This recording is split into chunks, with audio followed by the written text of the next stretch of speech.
you know, Yeah. but at the core, it's really just about becoming one of the community members, because after that, anything is possible. Art storytelling helps bridge that gap, close the power dynamic from like power over to power with. And once you're one of the homies, you're just one of the homies. Hi, I'm Benji Ross, And I'm Anna Prepara, and we want to welcome you to Awakening Lands, where we aim to give land a voice and share stories of humans who are learning to live in ways that nurture and animate life.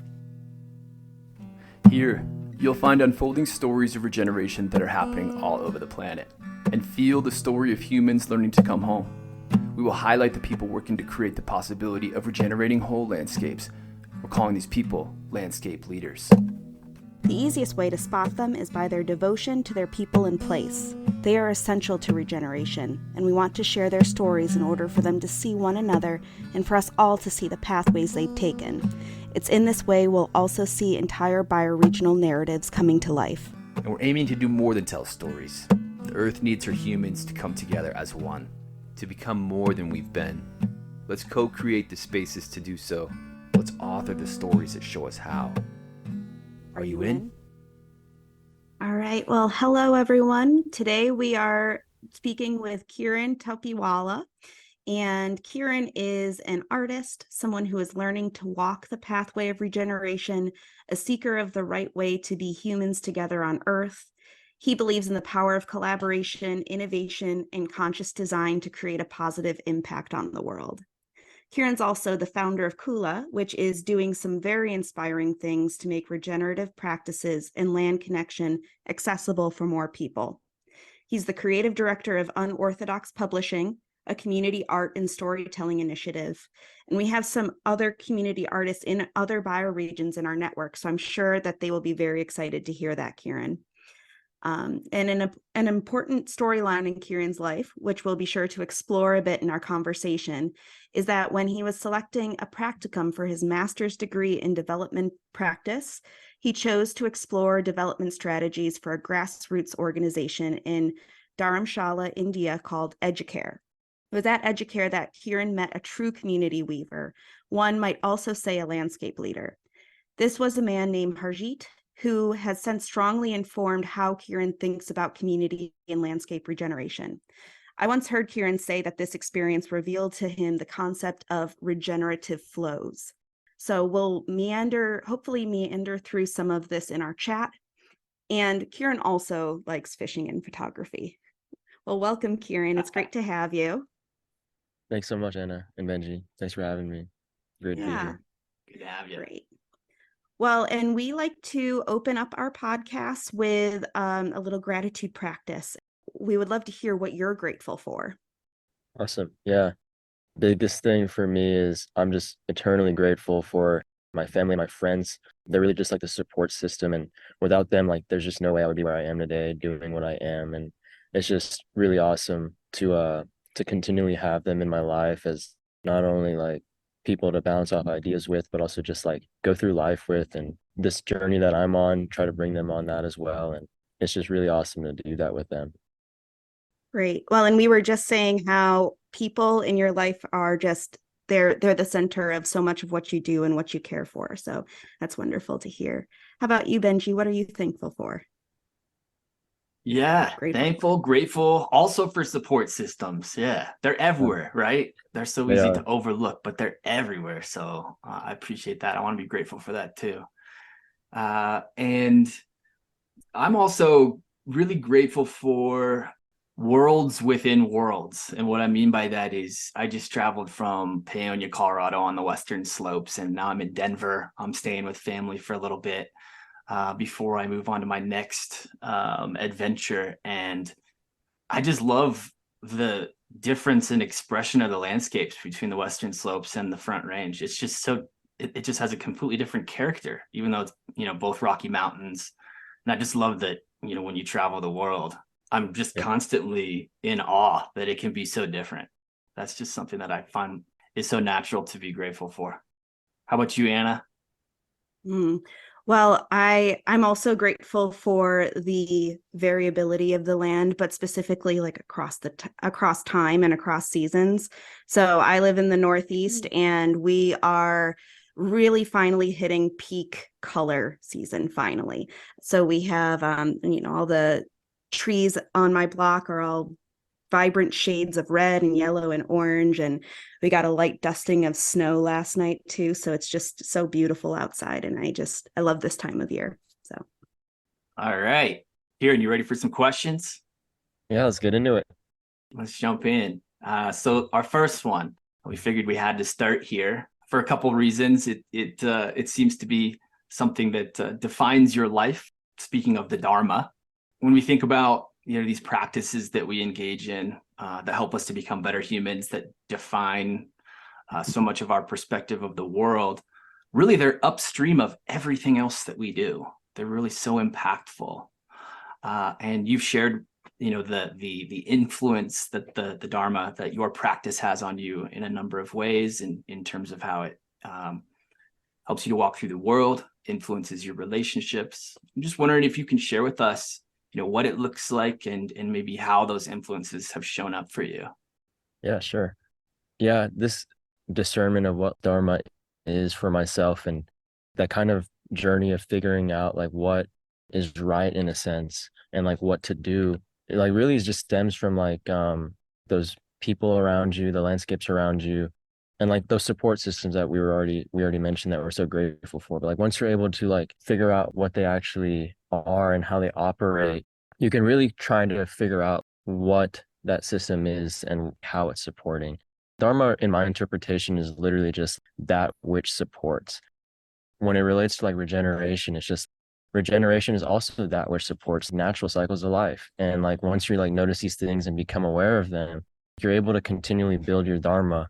It can help discern like what to do next, like what your actions are going to be, what your karma is, like your way of being in the world. That's kind of my approach to life. And it really comes down to allowing things to fall into place and knowing and like observing these kinds of things, why things happen, how you react to things. A lot of self-reflection goes into it.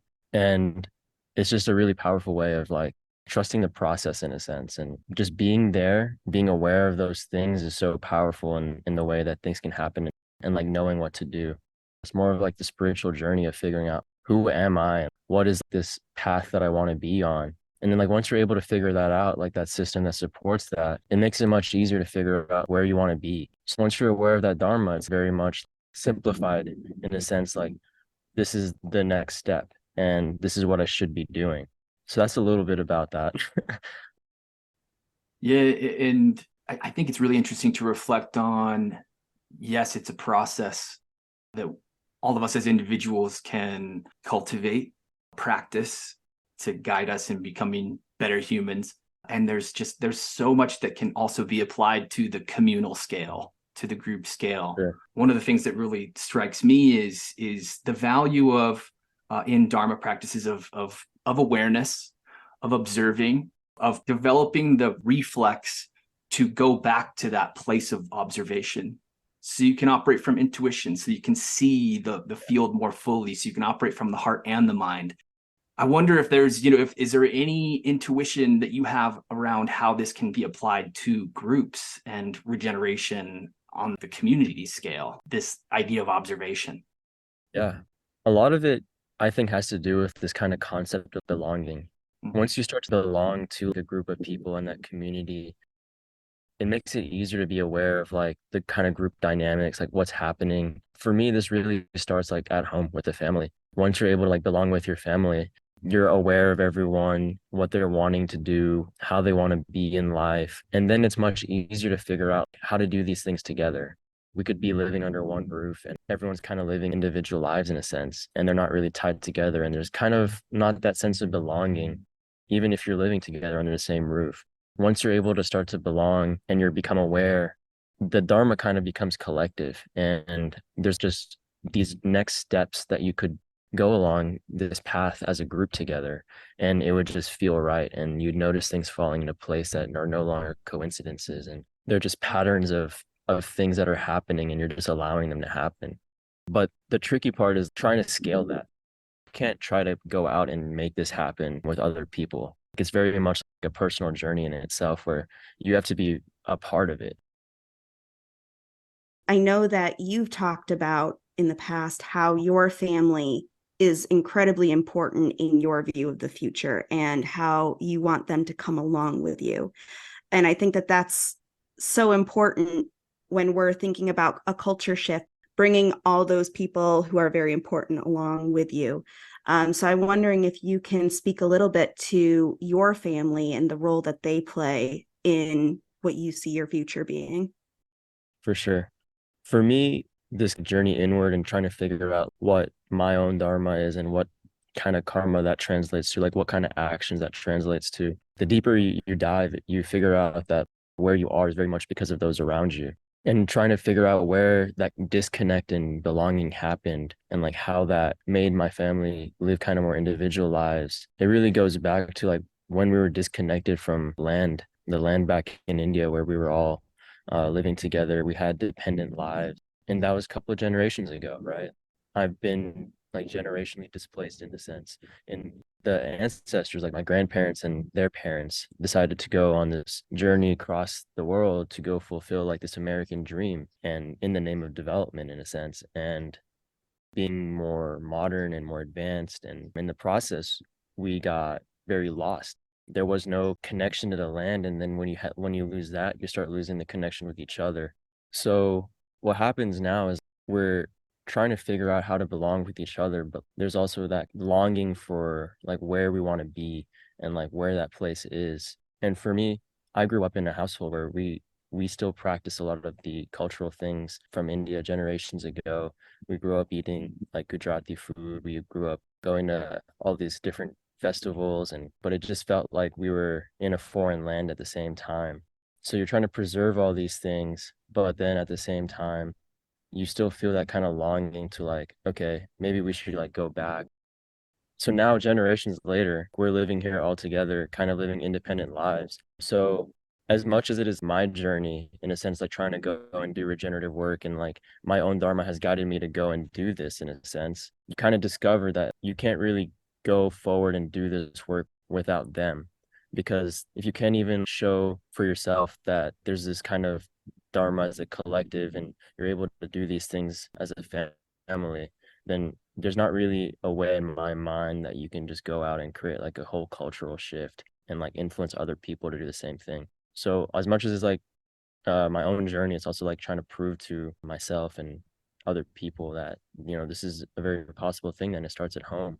And I think my story is kind of unique in a sense because I also have a lot of friends that are immigrants and they're kind of still lost. They went through college and they're working their jobs and now they're living away from their family. And we continue to separate our lives from the support system that has always been there for us. And it just snowballs into all kinds of different facets of health and being in the world. It's just, I think, the core of what the problem is, in a sense. There's not really like this fancy development thing that needs to happen. I think we just need to go back to that support system and be with each other, like create that sense of belonging with the land as well. So for me, it's very much my journey, but also I know like it's my family's journey as well because we made it here as a family and now it's time to continue being a family and kind of go back and see what we can do together.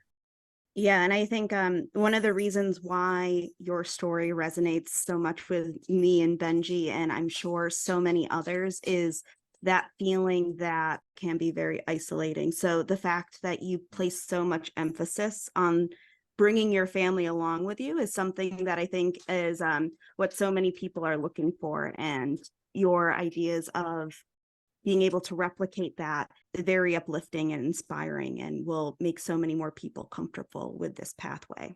I also think it's really orienting that you have this very strong intuition that it is your extended family and its connections to a particular place in India that may be your best regenerative pathway.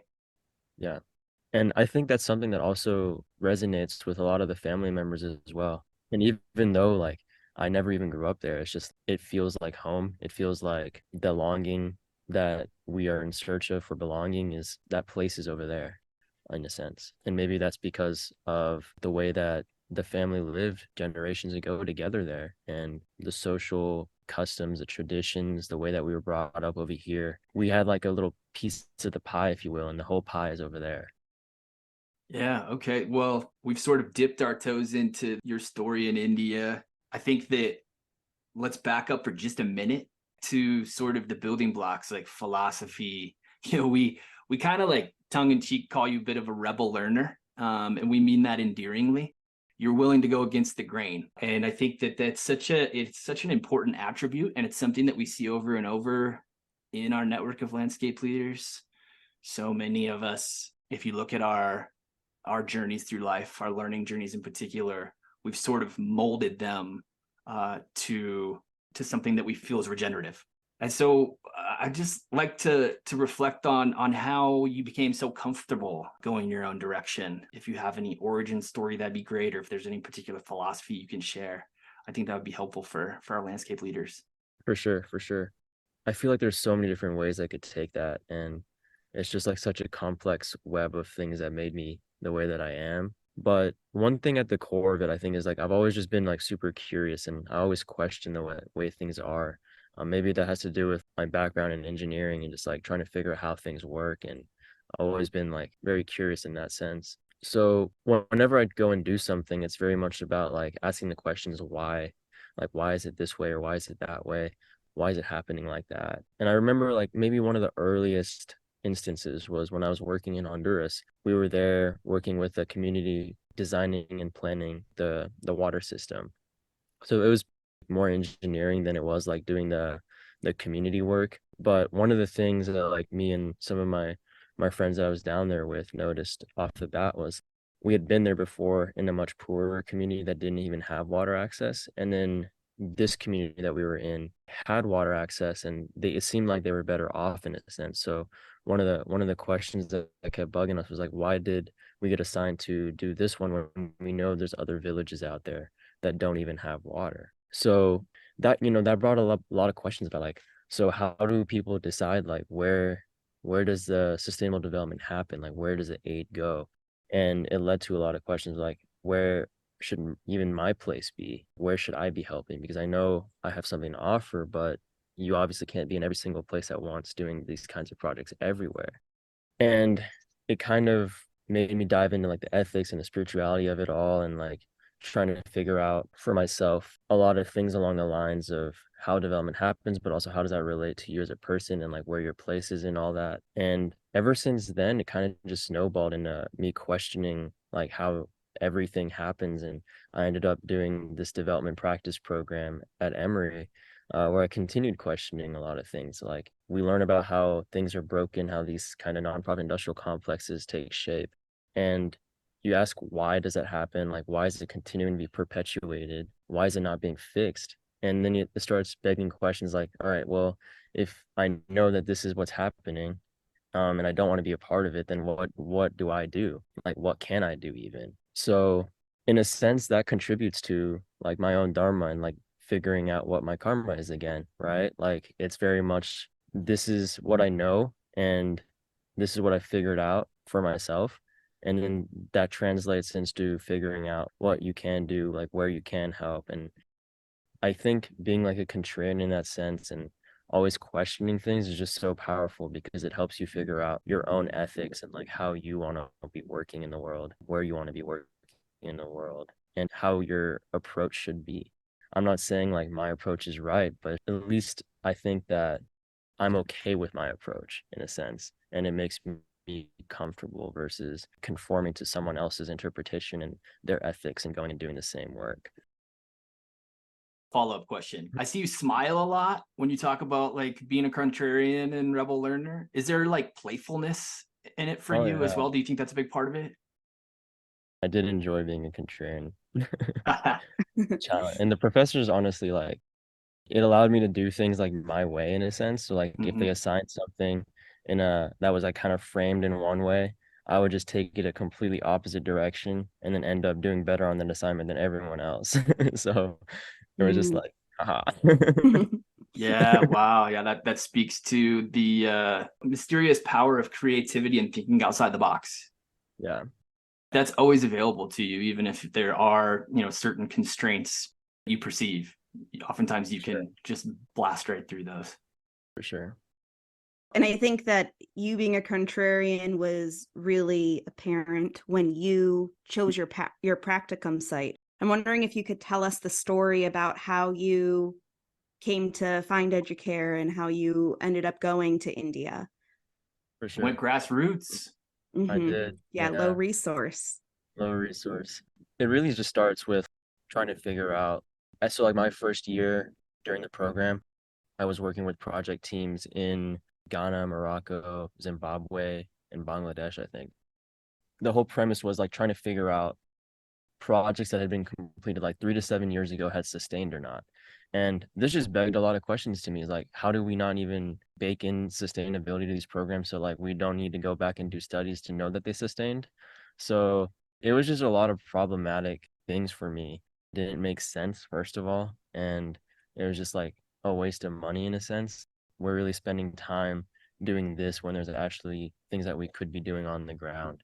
And a lot of the things that we're doing was not even like tied to a landscape. It was just reports and numbers and that were meaningless in a sense because it didn't seem like it was tied to anything that was good. So during my first year, I originally had planned my first practicum to just be a continuation of my work that I had been doing during the semesters. But during the second semester, like we had the opportunity to be connected with an organization that had a lot of grassroots partners all over the world, and they would basically be helping students in the program to be like placed into a practicum. So a lot of the organizations through that, I think it was called, oh my gosh, basically like a connecting organization.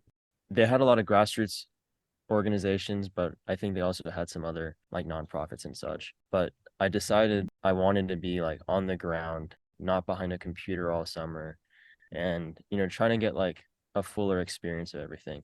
And the one other thing that I knew that I wanted was I wanted to go to India because like there's always that continuous longing in a sense that I already talked about. And I think it was also something that like my family was very supportive of because like I'd already done work in other places, but I hadn't made my way over to what was home for us. So they were very excited about that, and I was too, just to finally be going back to India after like I think 7 or 8 years. So it kind of just naturally happened in a sense. Like I wasn't like really pushing it. And I think I had one conversation with Harjeet, and he was supposed to just be like an introductory call. And I think he said that I'm not going to interview you after this. This is how we operate. This is like what we do. And we're a low resource organization. We're not really like putting money towards a problem. We're just designing like these regenerative systems that are sustainable. And it's a lot of working with the communities, working with the government.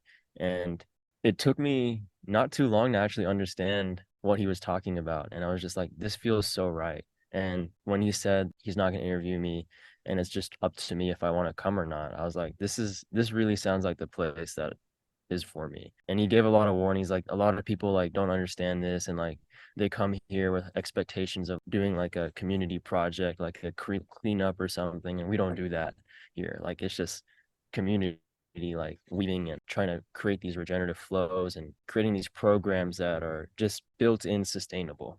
And I was like, dude, you should be working like at the UN, like you should be designing all these massive programs. And he's like, nah, you can't do that when your work is at the local grassroots level. And I was like, that's so valid. And as soon as he said all that, I was like, well, I'll see you this summer then. The next thing you know, like I'm just on the ground with Harjeet, following him around, and we're just in a constant discourse of how to do things and design these programs to be regenerative. And it just felt like proper grassroots sustainable development without like this huge influx of money.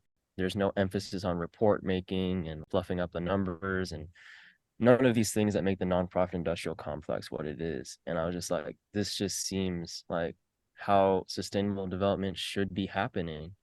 And why is it not? So it was just an incredible time. That's so inspiring. I wish I could have been there with you to experience that. I Hey, you have to feel come one day. all right. That's all you can say. Love to go to India. Yeah, same. I feel like I've experienced some of these principles and patterns elsewhere that you're sort of referencing as you describe things like regenerative flows and the way that Harjeet is in community. You talked about how this stuff just isn't scalable, right? Like Yeah. true community regeneration processes that really see the holism of community and how it relates to place, you just can't scale those. They want to be grassroots. Yeah. And so I've seen examples, I think, of regenerative flows, and I've met people who are true community weavers in my explorations as I've learned more and more about bioregionalism. I wonder, do you have any examples of regenerative flows? Or maybe we can talk a little bit about Harjeet as a weaver, as a way to explore regenerative flows. You could take that any way you want. For sure. I guess like the one that really like opened my eyes for me was just the project that I was helping Harjeet design when I was in Dharamshala. And this was not supposed to be my main project, but it kind of just like became the main project that I was helping with. And it was called Sehat Seva. And Seva is basically short for social entrepreneurship and volunteer action. So Sehat Seva was born during COVID when they were doing some other kinds of projects in the communities in response to COVID, like just disaster relief stuff in partnership with the government and the Red Cross. And something that was just kind of surfaced was lack of care for the elderly, especially in like the rural villages. And really at the core of that was also like a lack of belonging with their family and like having that support system there, because a lot of the kids are starting to move to the cities, and there's just like a disconnect in the family where there's not really that aspect of intergenerational bonding anymore. And out of that bonding, there's care. So this project, Said Seva, was aimed at training people from these villages community health, and then creating like an establishment that these kind of community workers could work under within those villages. So I'll go into that a little bit more in detail, but the basic premise was everything that we need to know to deliver this kind of care is already there in the communities, right? It's not like we need to get a grant from the Bill and Melinda Gates Foundation and then do some kind of intervention and then produce a report after. It was like, okay, so the government has hospitals here that already have courses. There's people in the communities, this is a possible avenue. If they get trained as a community health worker, they could go and deliver that care and also make some money. So it was very much like going into the communities, talking to different people, not only like elderly that would be patients, but also like community health workers that would be trained. And then it was also sitting at the government offices trying to convince them like, hey, could you give us these courses for this kind of group of people for free and give that training in the hospitals, so that way we can go and do this kind of thing that would just benefit everybody. So it was just a genius design program, because to get a huge amount of money and then go into a community and then like hire people to do something and then build something with infrastructure, it was just like people volunteering to do this or do something like this, and like kind of gift the program training to community health workers in like a small cohort. And then we EduCARE, like we created like a council of elders that would work with the community health workers trained in what's called Sehat Seva Sanstan, which translates to organization. So like it would be the establishment, and it would have like a physical office within the cluster of 3 villages, and the community health workers would be able to like work out of there. So each satellite office would cater to like 3 villages in the area, and there would be like maybe 3 from each village that would be part of that smaller satellite office, and they would be able to deliver care in alliance with the elderly council. So it was just like, wow, you really don't need these giant interventions and all those kinds of things that development theory teaches, and everything in a sense was already there that Harjeet was able to design into the system. And one of the most eye-opening things for me was how he wasn't really a part of that system. He was just kind of the one that like saw the pieces, brought it together, made it happen. One thing in development that I'm very interested in is just like the power dynamics of how all this works. When you go in with money, or when you go into a community trying to do something, it creates like that power over power dynamic. And then you're kind of doing things for these people instead of with these people. So you're not really empowering anybody. You may not have like a sustainable intervention because you're kind of giving it to them and expecting them to sustain it without actually them wanting to, or even knowing like what is happening. Yeah. So it's not grassroots at all. But what Harjeet was weaving together was grassroots in my mind, and it just was clearly the better way to do things. That's the one project that opened my mind. And then now we're talking about like other kinds of projects, and I still chat with them all the time, and I'll hopefully be back up there early next year. Yeah, that's great. Yeah.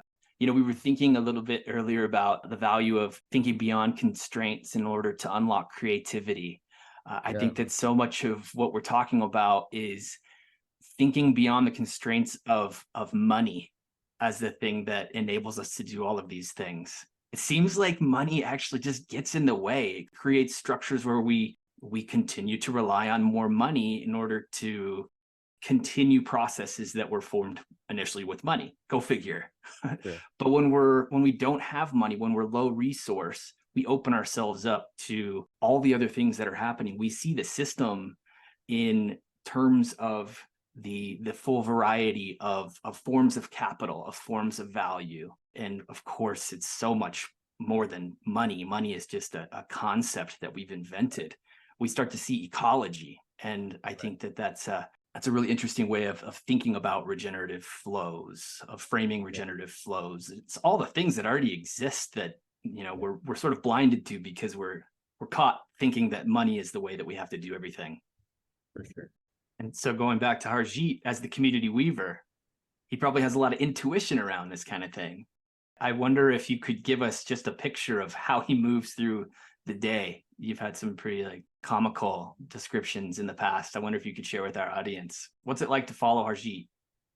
It's like a roller coaster. You never really know which direction you're headed. You're kind of being thrown around everywhere. In a sense, the way that I like to roll is very much like in the moment as well, very emergent. I kind of allow things to fall into place, and you don't really have control. It's just like you're just doing things because they feel right, or that's what appears in your life. Obviously, I think I do that to a good point, but Harjeet is just on another level. He'll wake up and there's just things that happen, and that's just how his day goes. You never really know what is going to happen the next day, and you're not planning for it either. This is what's on the table right now, and this is what we can do, and then that kind of evolves into what we do. So you wake up in the morning, and I usually got to the office around 8, and we just went from there, had breakfast, had a conversation, and then he'd start getting phone calls from whoever it may be, the community, health workers, elderly village councils. It could be the district commissioner's office, it could be Red Cross, it could be whoever. And then it's just all right, well, this is the phone call. That's what it was about. This is what's happening. And he's all right, this is now what we can do about it.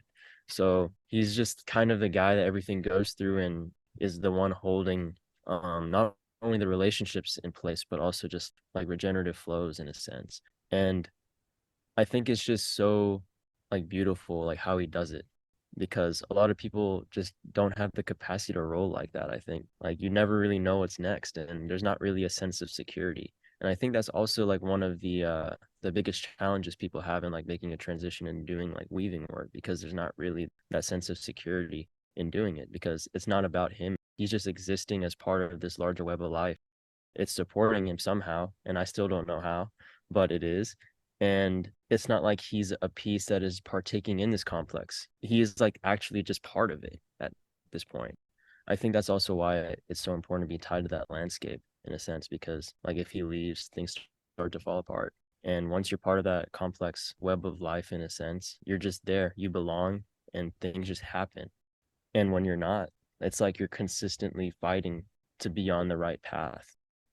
Yeah, well, I just want to really quickly, before moving on to Anna, thank you for sharing that story, because it's so important for us to see that the bioregional movement, bioregional learning and evolution really requires these sorts of people. They live in a world that lacks security, but they are weaving together and carrying essential processes. And so how do we learn how to support them? That's a lot of what we're trying to do with this podcast. So yeah, thank you for that story. For sure. Yeah, I agree. Harjeet just seems like he's such an influential person in your life and in the community. And it's wonderful to be able to highlight all the things that he does.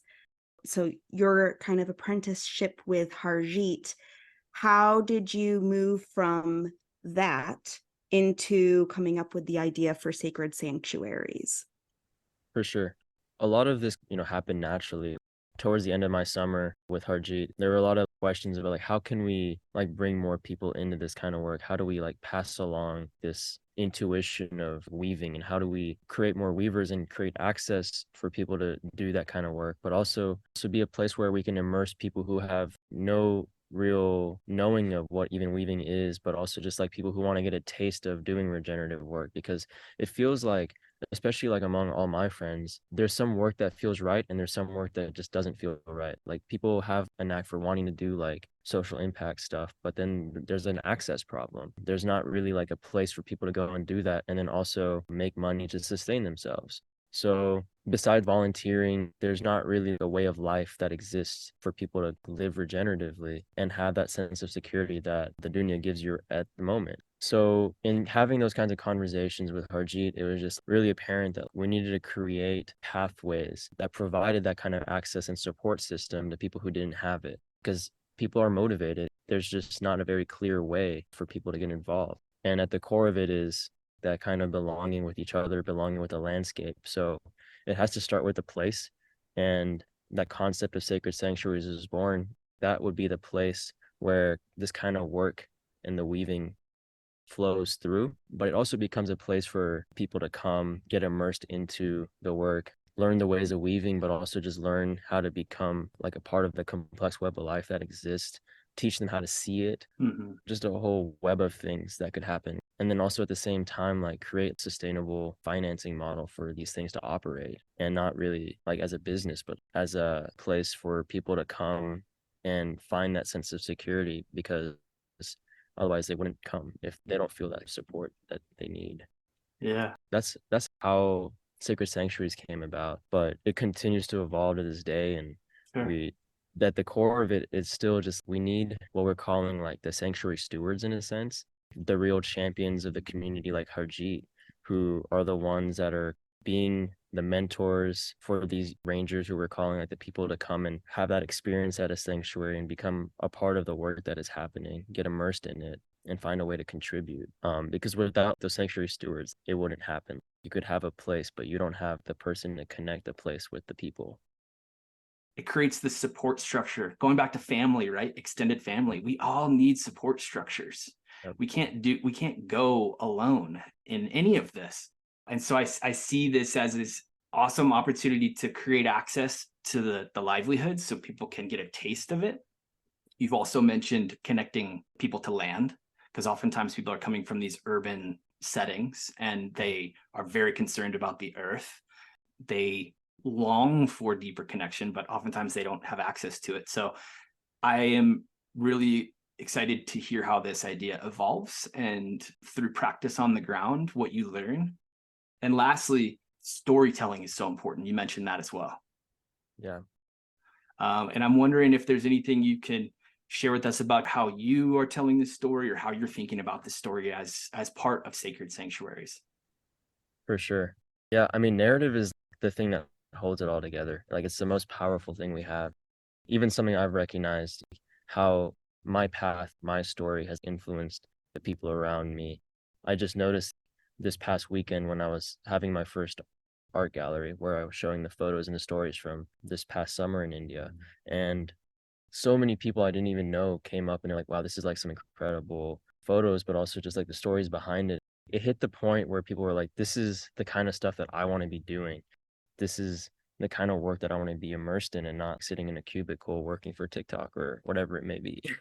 So it goes back to like, it's my journey, but it's also like, I can see how my friends are starting to become more inspired and like wanting to go and do this kind of work.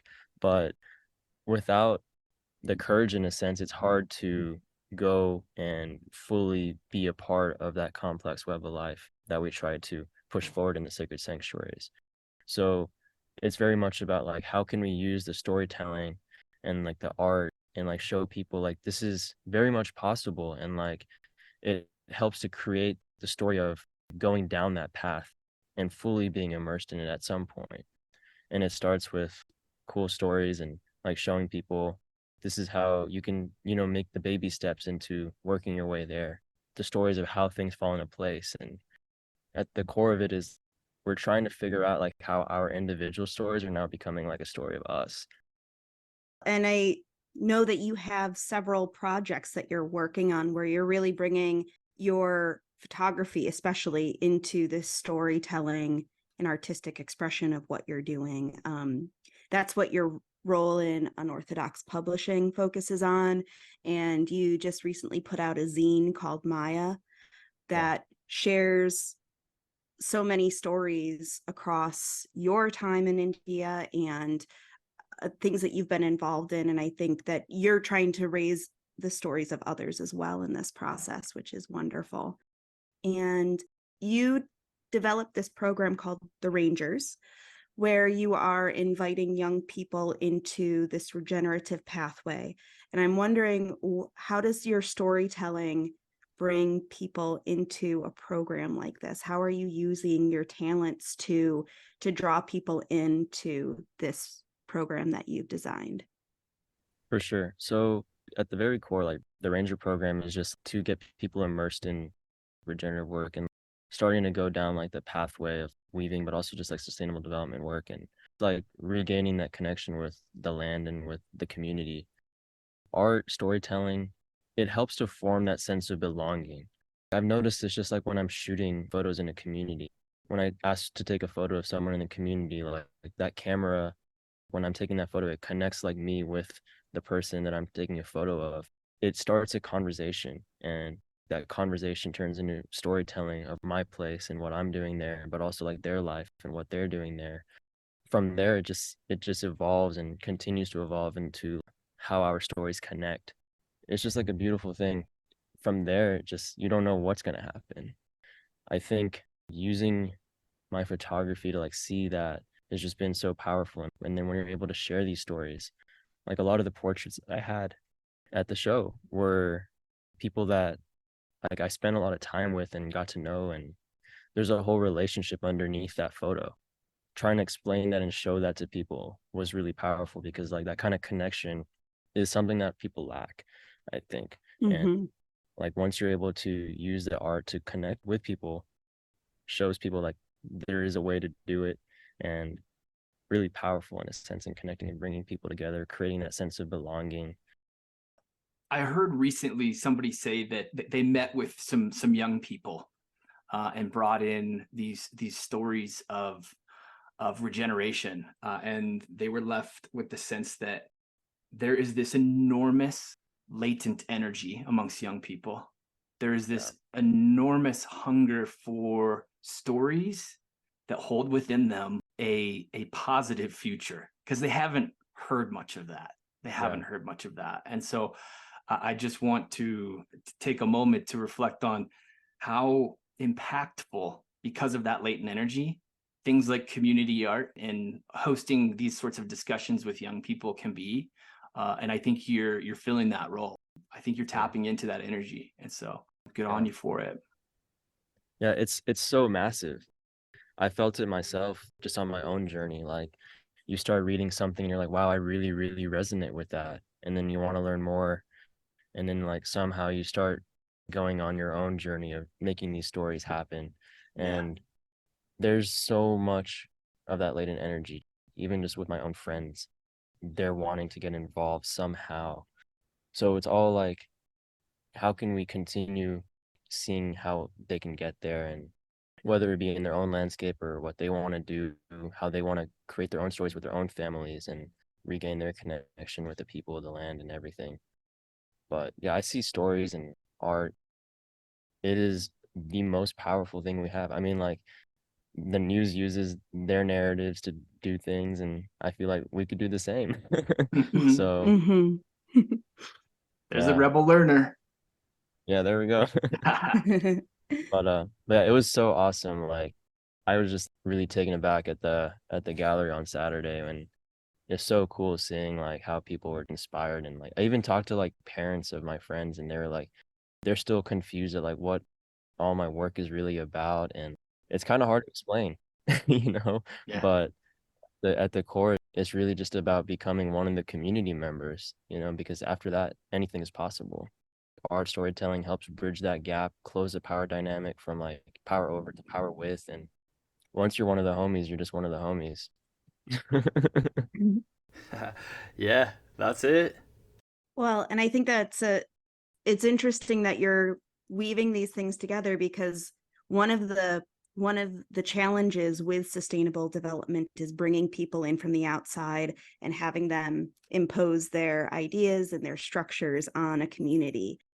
Are you empowering the rangers to really, these rangers are people who are coming in from the outside and going and working in other communities. How are you empowering them to have this mindset similar to what you had, where you are truly working with the community and not for the community? Yeah, it really starts with just making sure you have like an open mind, really. It has to do with that kind of awareness. You're the foreigner here, in a sense. You're not from this landscape. So when it comes down to like what is happening on the ground, you shouldn't really have a say of what is happening. And that's Mhm. kind of like the importance we place on how people take part in the things that are going on at sanctuaries, in a sense. Like they're very much participant observers. And the sanctuary steward and the community is really the one that is doing the work. And we're just a support system, learning and becoming aware of the different kinds of things they're practicing and doing. So even like my role is not like we're going in and we're doing this incredible intervention. You have some really cool things going on in the community already. Have you thought about this? And then they're like, oh yeah, that's so cool. I want to learn more. I want to do this thing with you. That's kind of like how our first sacred sanctuary took place in Kumta. Narayan, who is our land steward, was just a gentleman who wanted to do some good. He had some piece of land on the main road near the school. And he's like looking at running a like local office one day for the village. And it just turned out that like this would be a great place to collaborate on because it would help prop him up as a leader in the community. And it would also like work with the students at the local school right next to door. And it would just be like a place where people are able to come together, have the kind of like a third space in the community where kind of emerging things would just happen. So that's kind of the idea behind that. And yeah, it's just about flattening the hierarchy in a sense and seeing what we can do together. When we try to get rangers out there, it's not like we want them to go and take charge. It's just like we want them to go and experience this thing. That kind of ties into like how we try to make these sacred sanctuaries like sustainable.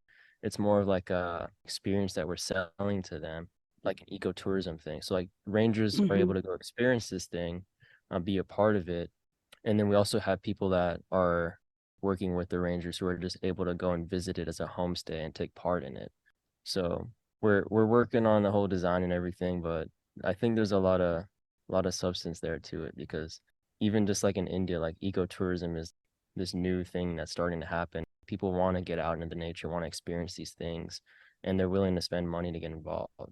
Let's use that to create the infrastructure that we need to support the community level programs and also give these people that experience, that exposure, the immersion into the landscape. Connecting all of these people and projects, this wants to happen everywhere. Yeah. And we are so excited to be able to talk to you about your journey. We know that you're going back to India soon, and we definitely plan on catching up with you once you're back there. And hopefully we can also interview some of the other characters, get to Yeah. meet them in your story as well, to give a really well-rounded version of what is going on over there in India. Awesome. So I'm wondering, Kiran, if you could share with us how our listeners might be able to support you or continue to follow your work. I guess the one website is just like my own for photography. It's just kirantopiwala.com. Right now, there's not really much on there. I was just using that for like the gallery, but I want to like create like, a page where I start putting out a little bit more the writing from the magazine, but also like have the print shop for the kinds of photos I put out in the show. But I guess the best way to support right now is just follow the story and just get inspired. Yeah, with that, thanks for joining us, Kiran. Really appreciate you, Thanks man. for having me. Thank you. Yes, thank you. Yeah, more to come. Thanks for listening. If you're feeling a jolt of inspiration, If you'd like to support Anna and me in our ongoing efforts to tell these stories, you can donate to us on our Patreon at Awakening Lands. Links for all of this can be found in the show notes. Thanks, And please, tell your landscape we said hello.